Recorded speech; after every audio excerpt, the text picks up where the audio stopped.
Good evening again, and welcome back to another episode of the Final Flight podcast. We're back for another weekend preview, or it's probably going to be a little bit of a short and sharp one, to be honest. Looking at the state of the weekend's jumps racing, I was obviously hoping to get stuck into a decent Newton Abbot card at the weekend on Saturday, but obviously they've now been waterlogged off. So the cancelled meetings soon started already, Rich. I mean, obviously, luckily for you, in the background, there's a little meeting at Ascot, I believe, called Champions Day. So you're looking forward to that, even instead of the sort of jumps racing? Yeah, you know what? Usually Champions Day, I try to avoid it because usually horses have already been running the whole season and the ground's normally gone, which is it has done. So yeah, I don't go hard at Champions Day, but yeah, we'll have a look through it, see what it throws up. Yeah, I mean, it's like a little bit of an awkward crossover, isn't it? We kind of get the jumps kicking off, and then nothing really happens. There was the second weekend, although it would have been Newton Abbot, obviously, but that seems to get waterlogged off all the time. And you've got Ascot Champions Day, some of the best flat horses you've seen, and it's like, what is it, heavy grounds, sort of heavy to soft sort of thing. It's kind of like, well, maybe they should have that earlier on if it's going to be a Champions Day. But yeah, I mean, obviously, we're missing Joe again tonight, which is a real shame. He's obviously retired from the podcast. I'm only joking if you're listening, Joe. He's obviously on his way back from Carlisle, and there's been some big issues in terms of traffic. So that's just another unfortunate one. He has promised that he's going to be here next week. Obviously, it's a pretty big weekend preview next week. So that'll certainly make up for a short and sharp one tonight. It's obviously racing back at the home of Jumps Racing Cheltenham. Is back the showcase meeting. Really looking forward to that. Yeah, a couple of points on today, I suppose, before we get started. Gentleman Bill, obviously, a big favourite of mine, ran for Greenhill and Guerrero, my horse to follow. He came third. I thought it was a decent introduction to hurdles. I would have liked to have seen him maybe a little bit more, but I just think he maybe got a little bit tired. It was probably a little bit tacky, the ground. I know it went soft, but obviously it was quite damp up there, wasn't it? But, you know, it's a nice introduction. I thought he jumped pretty well. I think once he's got a little bit more under his belt, they might be looking for a mark, maybe stepping up in trip, something like that, or definitely this soft winter ground going out through the season. I think he'll still be a good horse to follow. I think he's definitely going to win races, whether it be handicaps or whatever. But yeah, I think he's got a good future ahead, good season, and then obviously he'll make a chaser in time. So he's one of them. The classic, he'll definitely be a better chaser over hurdles. But whoever gets over hurdles is bonus, isn't that right, Rich? Exactly. You like him, don't you? I do like him. Yeah, like you say, I think he'll win some races for sure. You know. Like you say, maybe it'll be trying to get a mark and then go on from there. But no, he jumped well on debut. Yeah, he'll definitely win races, and yeah, we'll see what he does next time out. Yeah, I mean, Liv's just jumped on there. Good evening, Liv. Thanks for tuning in. Hope you're well. Hope you're doing well in the new job. Looks pretty decent. Yeah, I suppose the other one we have to mention then is Jaguar. Obviously, just getting up on the line. I mean, what were your thoughts on it, Rich? You know, John Joe on him, holding him out at the back, flicked over a few, didn't he? Jumped pretty. That second last, he just over jumped it a little bit big, pecked on landing. You were thinking, oh my Lord, yes, oh my, thinking, oh my Lord, what's going on? No, it weren't him that pecked the second last one. That was something else. Anyway, held him up out back. He's in sixth, about 10 lengths down, jumping the last, and he's finally got himself up. What did you think? What do you make of it? It was a hard watch. He's a character. He's a character. This is going to get done. He's a character of a horse, but yeah, he's got some engine on him. Because, like you say, I thought he was dead and buried going over the last. I thought, oh, here we go, fourth or fifth, something like that. And then, like I say, he just ran him down and time to perfection. You'd say masterclass from John Joe. Yeah, I mean, I put I put a tweet out saying John Joe Masterclass. I really do hope people got the sarcasm of that, because for me the horse completely gets him out of trouble. I mean, he's a good jockey, don't get me wrong, but he doesn't seem to fill me much confidence when he's on these green all horses. I mean, He saved his mark for sure. I mean, he'll only go up maybe £3, maybe something like that. well, yeah, I mean that's one way to win without sort of blowing your mark too early, because we do think he's a lot better than 118. He might get 3 or 4, maybe a little bit more. We'll see, but we'll see what the reshaped mark is. But he's definitely got. I think he's still like a little bit of a big baby. I think. Do you know what I mean? Just sort of flicking over a couple, and we do forget he's still a young horse. Do you know what I mean? He's still got a lot of cheering. I think only 5, so yeah. Exactly, and he's still experiencing it all. I think he'll definitely come on for that. Liv's put a message here. She's put, nearly fainted watching Jags. Thought Bill would win today. Maybe Irish Lullaby didn't enjoy the ground. Looks like they're needing the runs this year. Yeah, I agree with you there, Liv. I think the ground just got a little bit messy, didn't it? And I think even if you think you got a lot of work into the horses, I think if they weren't really, really ready to go, they kind of felt it. I thought Billy went a good for a long way. Just a couple of them that were probably a little bit fitter than him just took it over. But yeah, I'm not worried. We'll definitely be keeping him on side. And obviously Jaguar as well, a podcast favourite of ours. On the other one, we had obviously Primos on. We mentioned Primos the other day on Twitter. I thought he jumped impeccably for a chasing debut. He was the one that jumped the second last, a little bit big, pecked on landing, but full of running in the end. I really like that horse going forward as well. So yeah, some nice types. Right then, so we're going to fly through a little bit of a weekend preview. I sort of picked out 2 or 3 races tomorrow, jumps wise, and then basically going to listen to Rich talk for however long he wants when it comes to Ascot Champions Day. And I might chime in. Short and sweet. Short and sweet. Uttoxeter, then I picked the 355, which is the it's a handicap hurdle. So I went through and thought, what's best prize money? And we'll go for them. But yeah, it's a 0 to 145 class 2 handicaps. It's not a bad level, Rich. I know you kind of bloody handicaps. But you've got an horse in here that I'm going to ask you to try and pronounce, because I definitely won't. Can you pronounce this one? Dargianini? Dargianini, yes. He's only telling you. Dargianini. Oh, what's hang on? Tom Leach has jumped on his. I'll put his comment up here. What's he put? John O'Neill holding up odds on favourite. He's an annoying jockey. Yeah, it's one of them. You just think you always think, don't you? You know they're the best horse in the race. Why do you give him so much? Why do you hold him up? I mean, maybe they wanted him to get a bit of cover. Could be a little bit keen. You know what I mean? It's one of them. But he's the best horse in the race. Just keep him up with it a little bit more. But I don't know. All a learning curve for him, isn't it? So.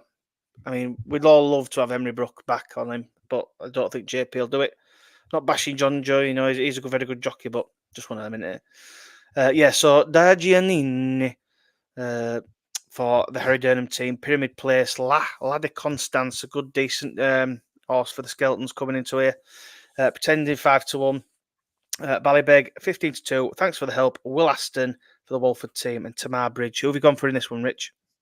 I've gone for the Skeletons, Lac de Constance, is it? Yeah, that's right. Yeah, first one for 11 months, but the record fresh isn't too bad. Was rated 145 over fences. He's back of the hurdles here, and I think he won Warwick maybe off 132. He's running off 133 tomorrow, so it's not a million miles away from his last hurdles win. And yeah, if he is fit enough, and I think he could go close. I think he's about 9 to 2 on Sky, so a bit of a muggy each way. Potentially might get slightly bigger elsewhere, but yeah, a little muggy each way for me in this. Yeah, I mean you can still get 5 to 1, just about. I don't mind that. I think it's a decent pick. The one I've gone for in here, I've just kept it simple, to be honest with you. I've landed on the Durnham horse, this Dargianini. I think we've seen now the Durnham team lately are sort of this kind of first time out. He seems to have them really fit and really ready to go. He's been knocking a few of the winners in, and they're always off a bit of a break, but most of them are, so that's not an issue either. I'm just going to keep it short and sweet. To be honest, I've gone for him. I think he takes all the beating here. He was impressive at Kempton last November, and he's only £6 higher than that, and he goes well fresh. So for me, I think the way that Durnham's been getting him ready first time out, I'm gonna stick with him. then I think 11-4 is not a bad price. So yeah, I'll take the favourite in the first race. What's this? Tom's this. What this? How about El Elefante, guys? That was a good performance, I thought. Yeah. No, I mean another. I mean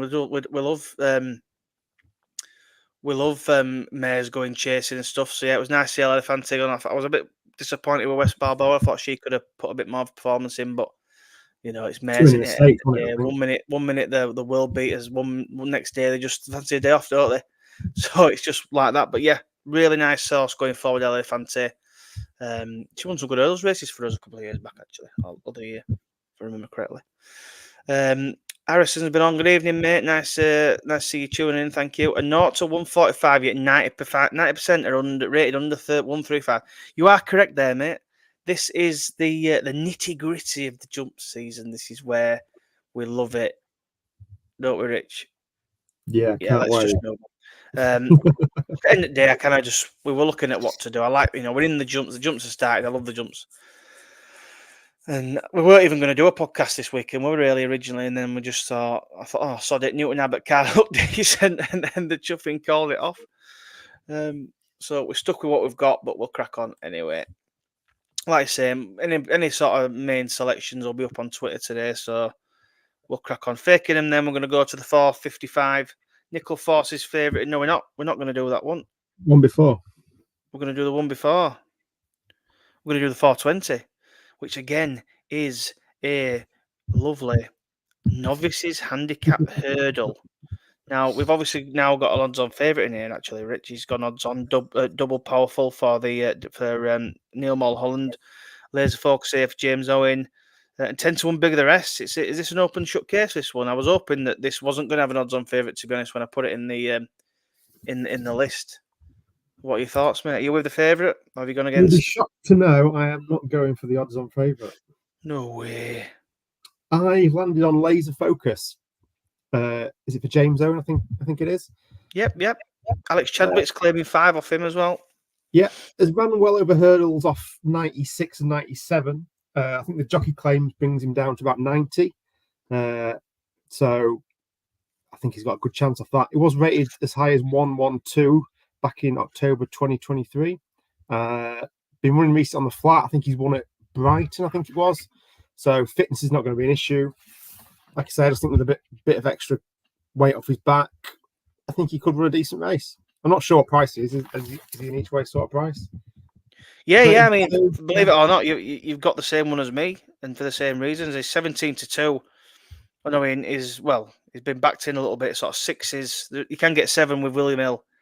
I do think he's the each way playing this for the reasons you've just said. He's obviously been running well on the flat, coming here with a little bit of fitness behind him.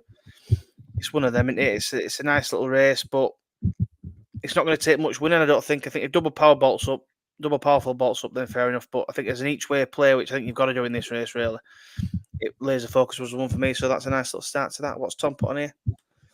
He's put the first race at Uttoxeter tomorrow is interesting. I want to see what the Harry Durnham runner can do after 2 years off the track.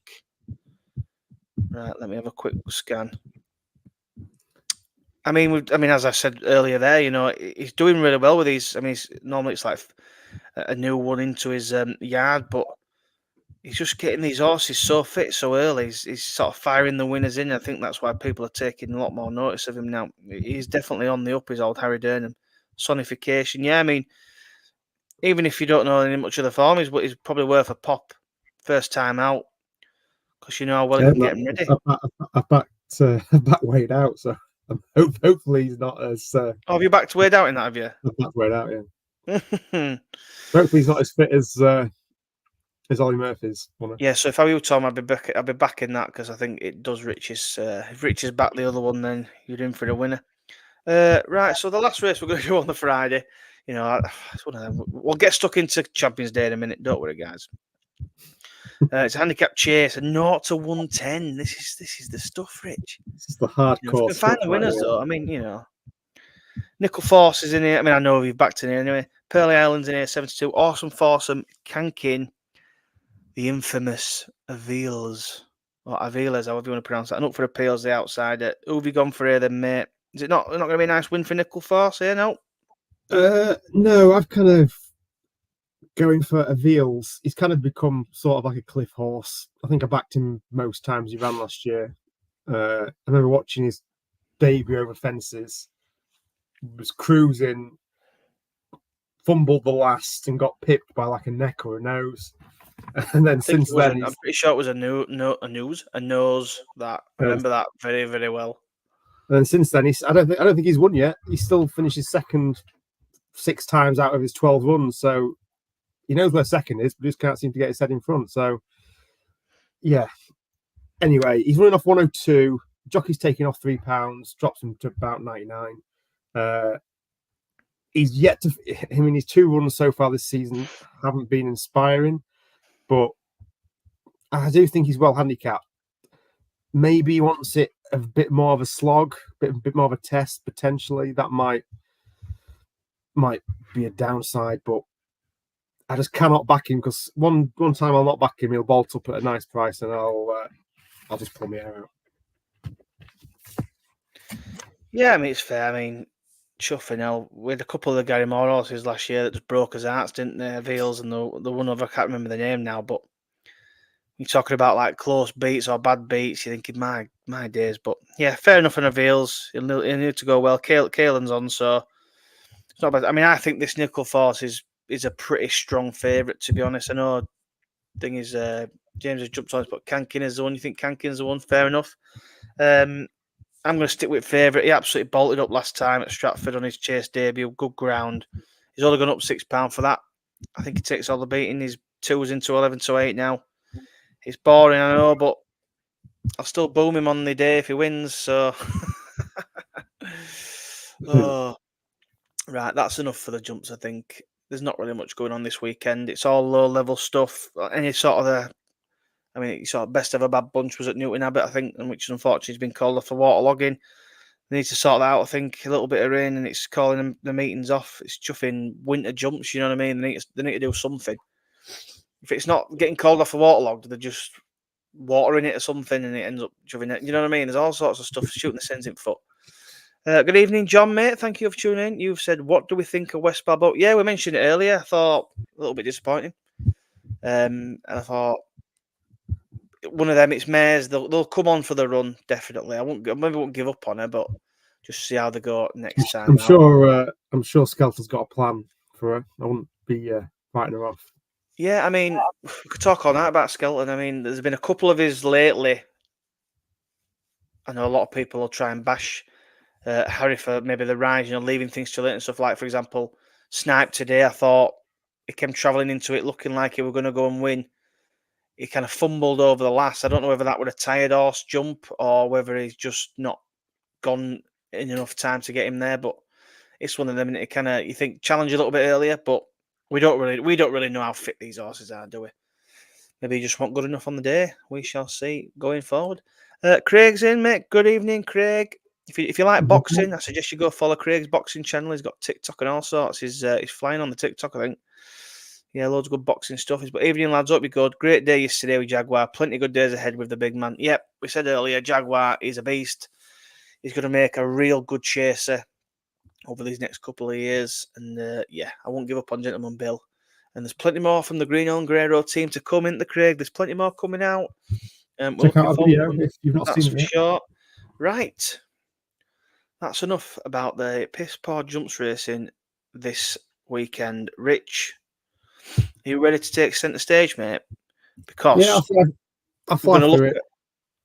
Well, I'll go for it a little bit normally, but then we'll just, you know what I mean. So we're going to start with the 155. We're on to the flat racing. So if anyone likes jumps and wants to bugger off, fair play. Right. Ascot Champions Day 155 6 furlong on soft ground. It's a champion sprint straight. Group 1. Kim Ross is in his favourite. Muntasib. Millstream audience. Swing along. I wonder if you've backed in here, Rich. Who have you got in here, mate? Not who you think, really? but I will give her a mention. Obviously, you've got Unequal Love for the Haggis team, a podcast favourite. Just not sure if she's good enough for this sort of race, but I'd love to see her win. The 2 I'm going to talk about, we've got Kinross's favourite, obviously same sort of prep as last year, finished second in Paris and then finished second to Art Power here by, I think it was a neck or a nose. Again, I think he's the one to beat. He won't mind the ground. The next one is Montasib. Again, a soft ground river. All his last 4 wins have come on ground with soft, slow, or heavy in it. Potentially, the way he's run is going to need a bit of luck in running because he normally comes with a late surge. He's out the back. He's also drawn away from Kinross and away from like others like Art Powers, drawn 12. But yeah, it's a sprint, isn't it? Anything can happen. But yeah, Kinross is the one to beat for me, so he's probably the one to be on.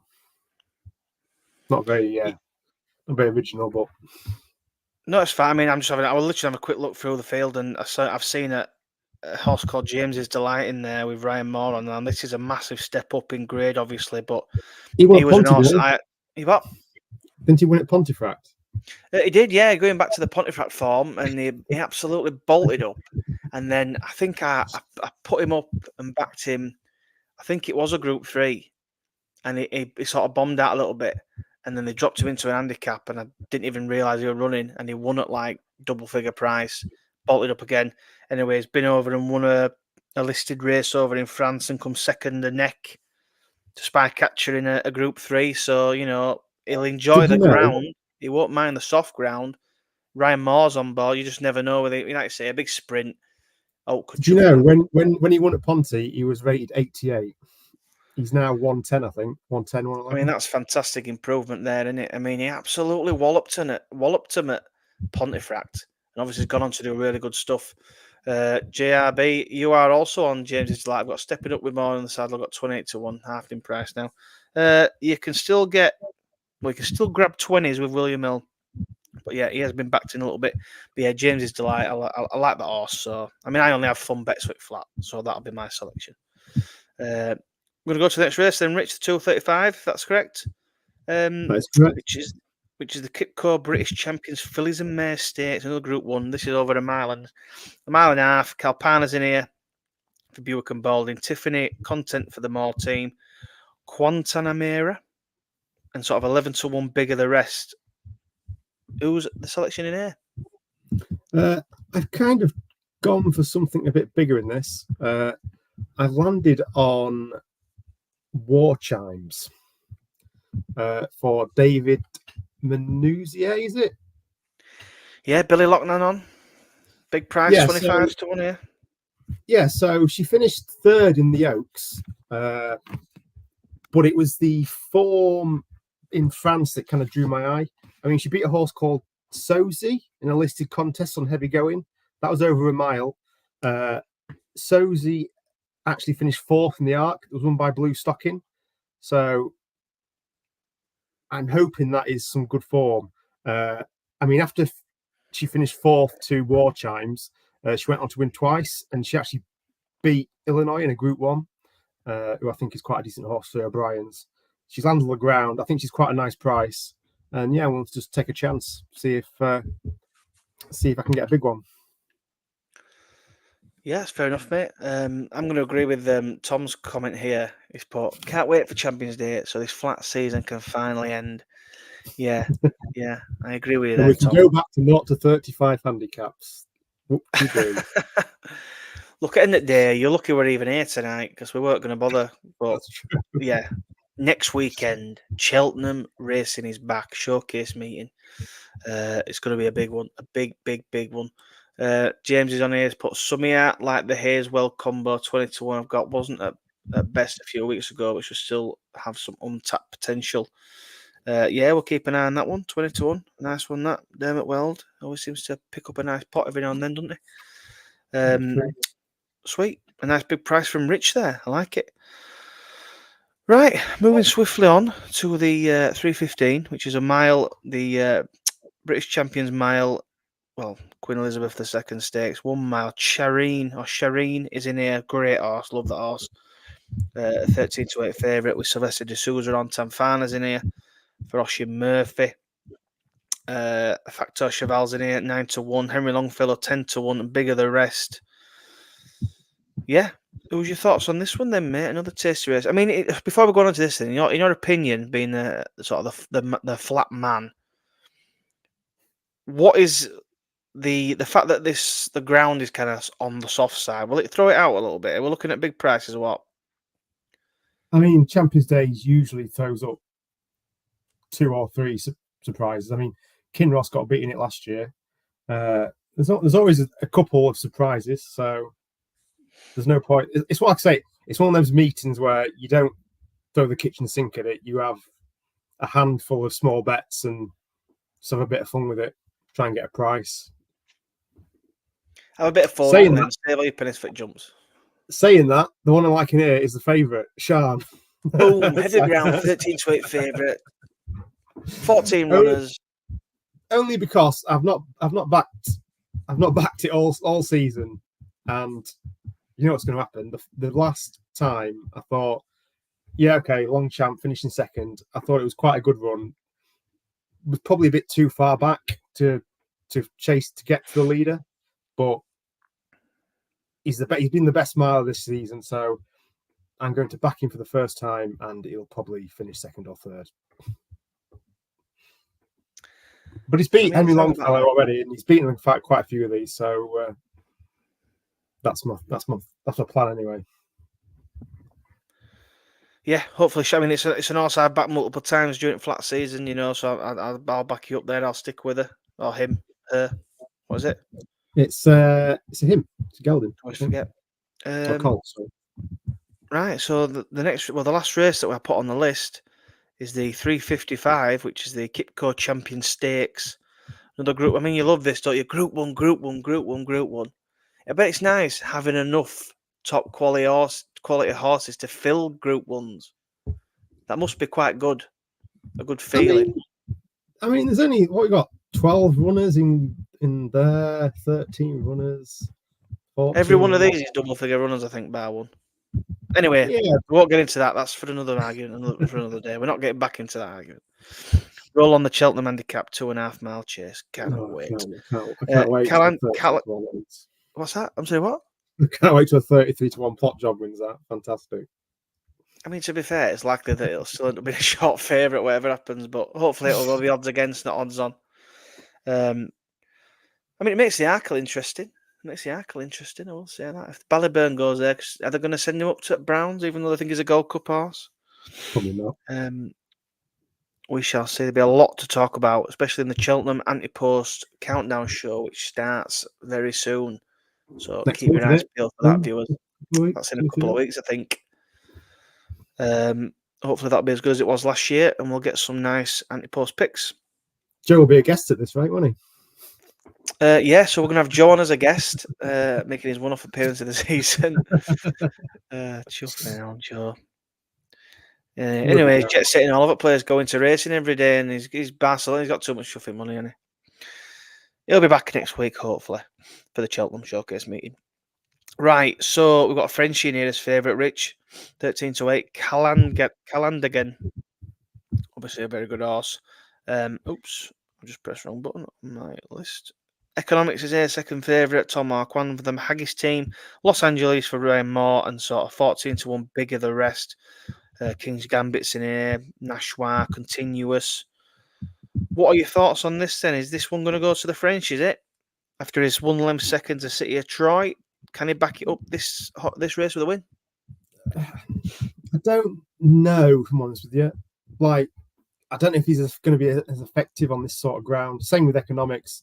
I mean, I was there when he won the Dante beating Ancient Wisdom, who does love soft ground. So there is question marks over the top two. That's why I've kind of looked at Los Angeles for O'Brien. I mean, there was talk about him going to like a St. Ledger, but they swerved it. And he ran in the arc, finishing third on soft ground. So I think there's going to be an emphasis on stamina, and I think potentially he can run a nice race. I mean, if the first two don't handle it, I don't think Los Angeles will be far away. I mean, Moore's on board. O'Brien is just a class trainer, isn't he? I just can't see a lot else in the field. Everything's rated 117, 112, 116. And then it's the top three, 120, 125, 123. So there's not a lot in it, but I just think Los Angeles has the stamina against the other two if they don't handle the ground. So that's where I'm going to play it. Fair enough. I quite like that Calandigan. I think the former City of Troy is probably good enough to win this, and I think he'll probably go and win. Harrison's got it bang right here, but Calandigan wins that. Got him at 2s and a Kyprios 10 to 11 double. I like that double. James has put Nashwa 66 to 1. He's very disappointing last time out. Not the same as once was, but should be much better for the first time. Last time out, 7 months or so, roughly. He's taking a chance at a true price, but personal economics takes it for me. Oh, so a nice little vote for economics. We might as well fly back. You what, Rich? Nashwa does handle the ground, so he could run a big race. Yeah, I mean, if it gets any softer, she'll have an outsider chance. I thought we might as well swing back, seeing someone's mentioned Kyprios. It's obviously the long distance cup, the 120.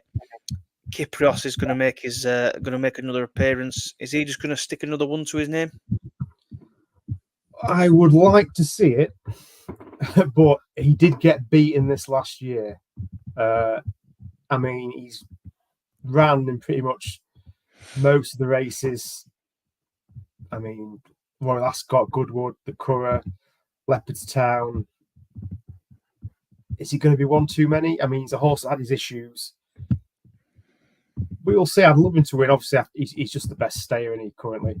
But my concern is, will something a bit fresher just... Think Trollerman could do him again? I mean, yeah, it happened last year, didn't it? I mean, Frankie's not on board now. You got Buick. So... Sweet William. I mean, he finished a length behind Kyprios at Royal Ascot on good to firm. It's completely different conditions. I think it was good to soft in places last year, and he beat him by a neck. So I don't think there'll be a lot between him. I just think the fresher horse might just have, again, a small advantage. But Kyprios is the best. Is just the best there. If he is 100% fit, healthy, he should just win. But there's always a question mark. If he wins, do we ever see him again? Yes, I think we'll send him off somewhere. No, I think he's only 5. Is he 5 or is he 6 now? 6, yeah. If he win, it's a good question. I don't know. I'd like to see him next year because I don't know what is going to take over for him, if that makes sense. I don't think there's another standout stayer behind him willing to take the reins. Like when he came on the scene, he kind of beat Stradivarius, who was the previous superstar, and I don't see that sort of star behind him. Through. Yeah. Harrison said he's going to stay in training, so yeah. Oh, there you go. Look, Harrison's put a comment here. But AOB says he'll stay in training. Well, hopefully he does and keeps coming back. Because, like you say, these stayers, they can kind of go on.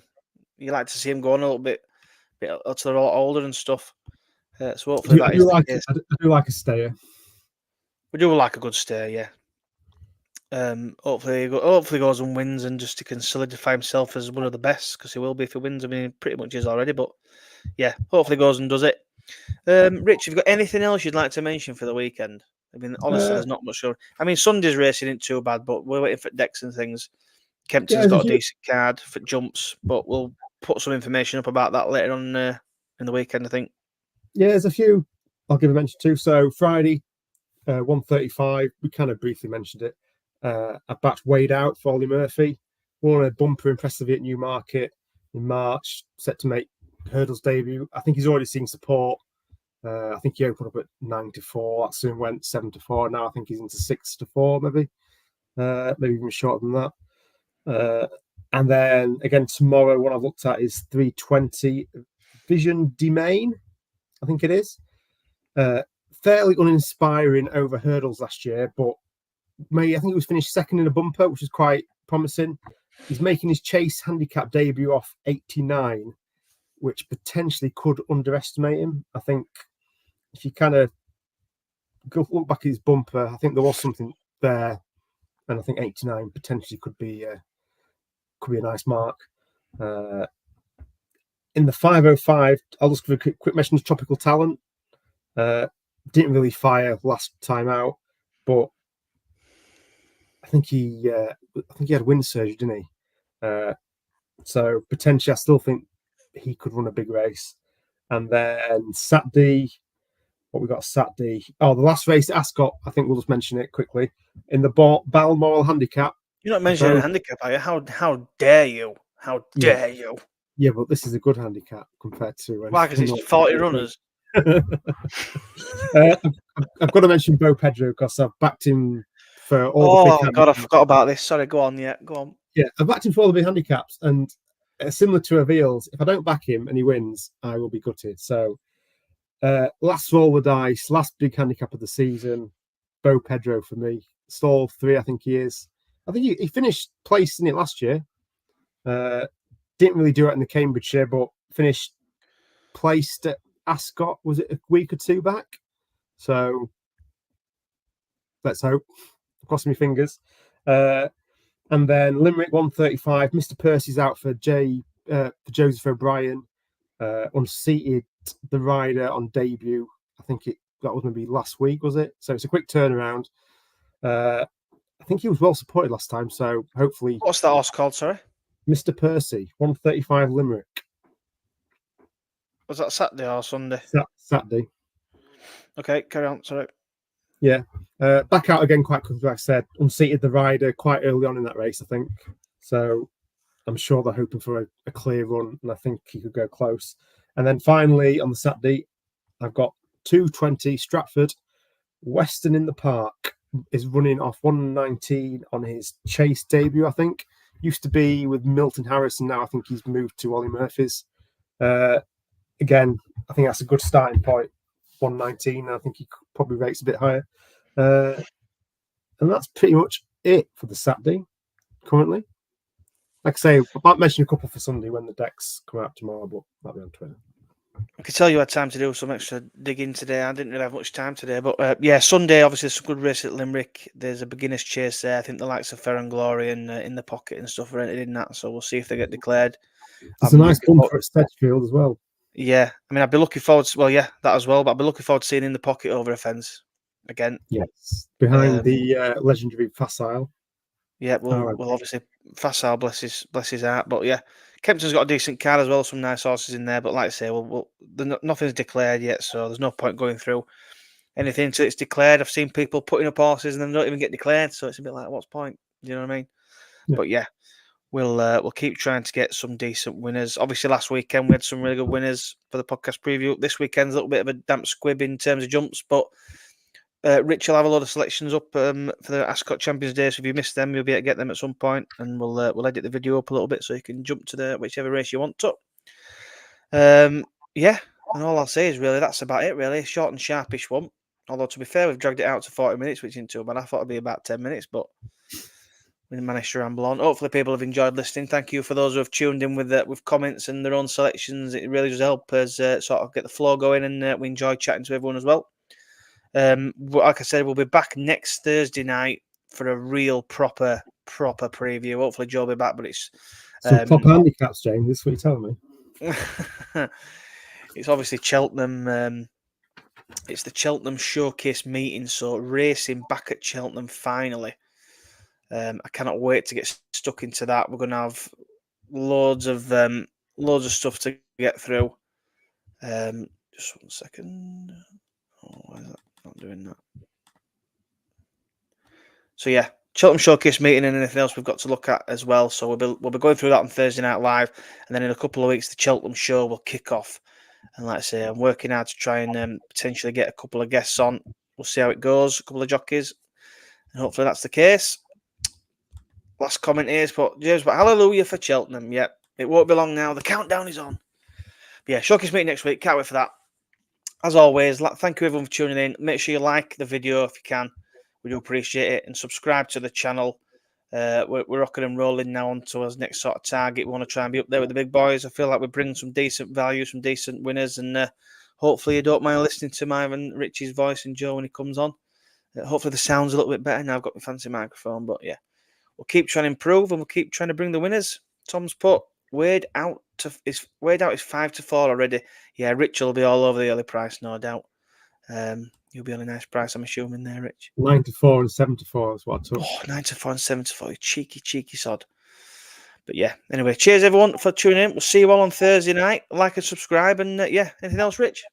No, that's it. Let's hope for another good weekend, and we'll finally get back to some proper jumps racing next week. Proper jumps racing next week. You don't want to miss next week's show. We will definitely be finding the winners. We love Cheltenham. The jumps are back. Let's go, people. Thank you, everyone, and good night. And we'll see you all again next Thursday. Cheers, everyone. Bye-bye.